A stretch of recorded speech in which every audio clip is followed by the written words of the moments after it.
Allah Maha Pemberi rezeki. Kita nggak boleh khawatir. Kalau kita, apa arti yakin dalam bahasa Arab? Istilahnya apa? Percaya dalam bahasa Arab istilahnya apa?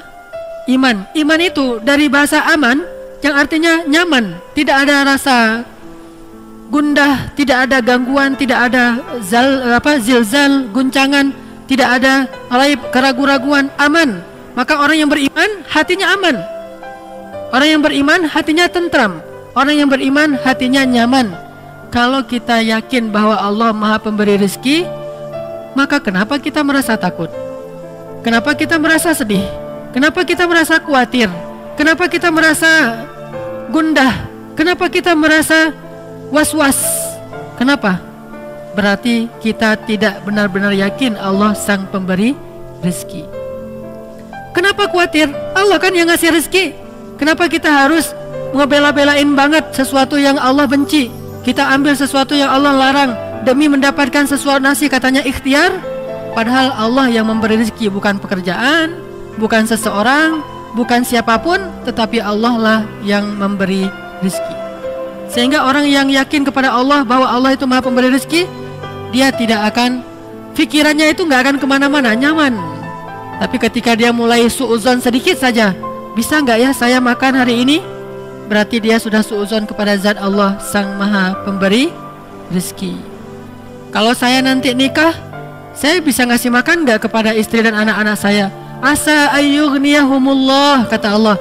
Allah yang akan mencukupkan kebutuhan mereka. Yughni bukan cuma cukup, memperkaya mereka. Ngapain lagi khawatir? Yang penting laksanakan perintah Allah. Kalau Allah bilang kerja, ya kerja. Allah bilang cari yang halal, ya cari yang halal. Setelahnya nggak usah khawatir. Maka belajar akidah itu nomor 1 dalam agama. Namanya fiqhul akbar, fikih terbesar. Baru setelahnya ada fikih asghar, yaitu ibadah dan muamalah. Fikih yang paling besar, orang Indonesia itu jarang belajar. Baru masuk ke musola, ke masjid, anak kecil baru TK atau SD langsung diajarkan tentang sholat, fikih kecil. Diajarkan tentang akhlak, fikih kecil. Sedikit yang diajarkan tentang akidah, yang itu adalah fikih besar. Sehingga walaupun dia udah sholat, walaupun dia udah tahu tentang ibadah, tapi dia belum punya keyakinan yang kuat sehingga gampang galau. Muncullah generasi galau. Kenapa? Nggak ada akidahnya. Coba lihat di Mekah, ayat-ayat yang turun di Mekah, apa isinya? Akidah akhirah, akidah akhirah, akidah akhirah. Iman kepada Allah, iman kepada hari akhir. Itu aja terus isinya. Baru nanti setelah di Madinah muncul sholat yang sudah 5 waktu. Walaupun dia menjelang hijrah ke Madinah, sholat 5 waktu, kemudian puasa, kemudian zakat, kemudian jihad, kemudian menutup aurat, hijab, kemudian haji, umrah di Madinah. Kalau sholat menjelang Madinah, walaupun sholat itu udah ada sejak awal risalah, tapi dikonsep dalam bentuk 5 waktu menjelang ke Madinah. Intinya syariat itu baru muncul setelah sampai di Madinah. Sebelumnya akidah akhirah, akidah akhirah. Coba lihat ayat-ayat tentang yang di juz amma, rata-rata akhirah, akidah. Ini menunjukkan bahwa yang harus kita bangun terlebih dahulu adalah jangan suuzon sama Allah. Kalau kita udah nggak suuzon sama Allah, insya Allah kita nggak akan suuzon sama manusia. Kita tidak akan menjelek-jelekkan manusia. Kenapa? Bagaimanapun juga dia adalah ciptaan Allah. Makanya salah satunya yang paling gampang, misalnya Allah Maha Pemberi rezeki. Udah, kenapa ragu? Kenapa kita bilang ini jangan, ini nggak boleh, pekerjaan ini haram, tapi keuntungannya gede? Berarti makin gede dosanya. Udah, tinggalkan saja pekerjaan ini, ambil pekerjaan lain yang halal. Terus saya mau makan apa? Nah, ini yang nggak yakin sama Allah nih, iftira. Ini suuzon sama Allah. Kalau misalnya dikatakan ini haram Ustaz, haram. Tanya lagi ke Ustaz lain, Ustaz ini halal nggak? Haram. Ustaz ini halal nggak? Haram.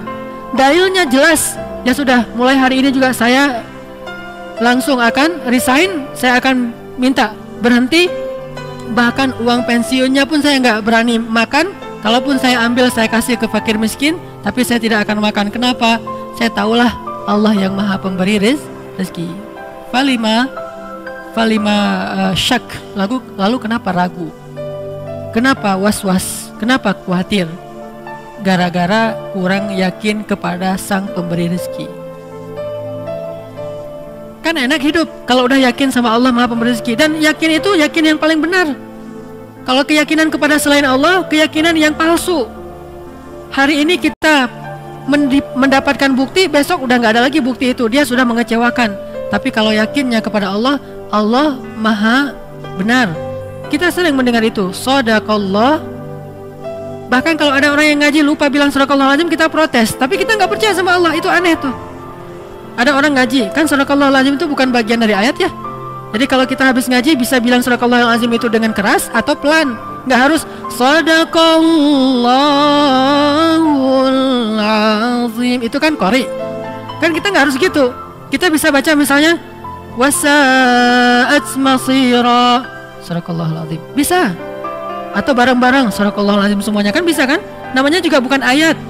Kalau lupa dibaca pun tidak dosa. Tapi karena luar biasa ya kita ya, hebat. Kalau ada yang lupa bilang shadaqallahul azim, Ustaz kok tadi nggak pakai shadaqallahul azim? Tapi giliran dikatakan yang tadi Allah Maha Pemberi rezeki, tinggalkan pekerjaan itu. Terus nanti saya makan apa? Mana shadaqallahul azim? Mana yang dia bilang Allah itu Maha benar? Udah gitu terjemahannya salah lagi kan? Maha benar Allah dengan segala firman-Nya. Padahal apa? Maha benar Allah yang Maha Agung. Oh kok gitu Ustaz? Kan udah berpuluh-puluh tahun sejak zaman Soekarno kita udah Maha benar Allah dengan segala firman-Nya. Itulah orang kita, kalau udah jadi kebiasaan nggak mau lagi diubah, takut dengan perubahan. Dia bilang nggak boleh fanatik. Kenapa fanatik kepada yang nggak benar? Kenapa nggak berfanatik kepada yang benar?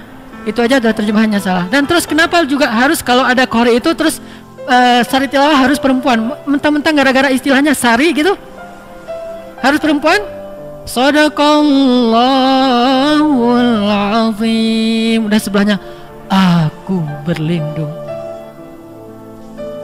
dari godaan setan, nunjuk lagi tuh. Yang terkutuk. Ini kenapa harus gini gitu loh? Aneh kan? Kenapa nggak si qori'nya aja, kan udah ada Quran terjemah, tinggal baca. Dia baca gini nih. Dengan nama Allah yang Maha Pengasih lagi Maha Penyayang, sungguh kami telah memberikan kepadamu kemenangan yang nyata. Kan jelas. Kenapa harus ada dua orang? Satu laki-laki, satu perempuan. Bukan muhrim pula. Saya qori waktu kecil, jadi saya sering tampil di televisi. Malam Jumat, sari tilawahnya perempuan. Masih kecil untungnya. Coba kalau udah remaja, sari tilawahnya perempuan, qori'ah, suaranya bagus, dia aku berlindung apa segala macam. Nanti kalau ayatnya tentang neraka, oh kayak orang baca puisi kan. Ini karena kebiasaan kita. Makanya kalau kita rajin bilang shadaqallahul azim, kenapa shadaqallahul azim itu nggak masuk ke hati? Kenapa cuma di lisan? Shadaqallahul azim, Maha benar Allah yang Maha Agung. Kenapa enggak? Oh benar tuh, memang benar, ayat itu memang benar. Memang Allah Maha Razzaq, memang Allah Maha Rahman, memang Allah Maha Ghafur, memang Allah Wahhab. Jadi kalau misalnya dia belum dapat anak, berdoa lagi, berdoa supaya Allah kasih anak. Udah berdoa, bukan udah, nggak ada cerita udah berdoa, terus berdoa. Kenapa? Kalau nggak dikasih anak nanti dikasih di mana? Di surga. Emang di surga ada anak? Hadis riwayat Tirmidzi. Baru aja kemarin saya baca. Kata Nabi, ketika seseorang menginginkan anak di surga, hari itu juga istrinya hamil dan melahirkan tanpa rasa sakit. Hadis riwayat Tirmidzi. Abu Dawud, ketika seseorang menginginkan anak di dalam surga, hari itu juga istrinya hamil dan melahirkan tanpa rasa sakit dan tanpa menghilangkan keperawanannya. Lahir anaknya. Berarti kita punya anak banyak di surga? Punya anak banyak. Makanya nggak usah berputus asa, minta aja anak. Rabbi habli minas salihin, Rabbi habli min ladunka waliya, waj'alhu Rabbi radiyya, Rabbi habli min ladunka dzurriyyatan thayyibah, Rabbana hab lana min azwajina wa dzurriyyatina qurrata a'yun. Kok belum Ustaz? Ala inna nasrallahi qarib, innallaha sami'ud du'a, Rabbi habli minas salihin, Rabbi habli minas salihin. Terus saja minta. Kenapa? Allah kita yakin Sami', Maha mendengar.